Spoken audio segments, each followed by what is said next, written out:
masoya kun yi mun rana gare ku na doko gaggata na Azima da Sani Ahmed a gare ku muna da godiya saboda maza jari ne kuma zama da masoyi mai dadi na Azima ga Sani Ahmed wakar ta masoya ce zalla farko Allah ni zan sanya wanda yayyo umma da abana kai ne gaban damar waka ka nufa wake masoyana dubu na salati ya Allah ka da dagun da macicina na Azima ni dai na shirya na yabawa duka masoyana saboda maza jari ne kuma zama da masoyi mai dadi na Azima da Sani Ahmed a gare ku muna da godiya gaskiya ka faɗa na Azima ban ga abin da ya zarce masoyi ba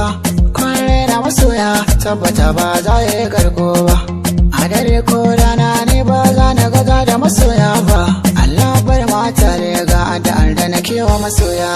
masoya kun yi mun rana gare ku na doko gaggata na Azima ga Sani Ahmed wakar ta masoya ce zalla manyan mata kuma har da maza a gare ku na me ko sabona kullum nai sabon aiki na kanci kuna yaba wage na Azima komai in zan yi sai na duba ku masoyana a tunani na in na tashi mi zan yi na burge masoyana saboda maza jari ne kuma zama da masoyi mai dadi na Azima da Sani Ahmed a gare ku muna da godiya inda kai aka yayi ya aisa nan mai so sirri ne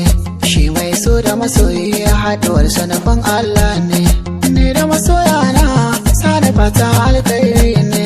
da na haɗe da masoyi na wani ko kuma yana kwana masoya kun yi mun rana gare ku na doko gaggata na Azima ga Sani Ahmed wakar ta masoya ce zalla waɗansu na kan ji suna ta faɗa idan makiya na zagina waɗansu su bar gari na su taho kawai dan kallo na Azima ba na girman kai sarabata ni da masoyana abinda ku kai mana mun gode na Azima da Sani dan baiwa saboda maza jari ne kuma zama da masoyi mai dadi na Azima ga Sani Ahmed wakar ta masoya ce zalla masoya kun yi mun rana gare ku na doko gaggata na Azima da Sani Ahmed a gare ku muna da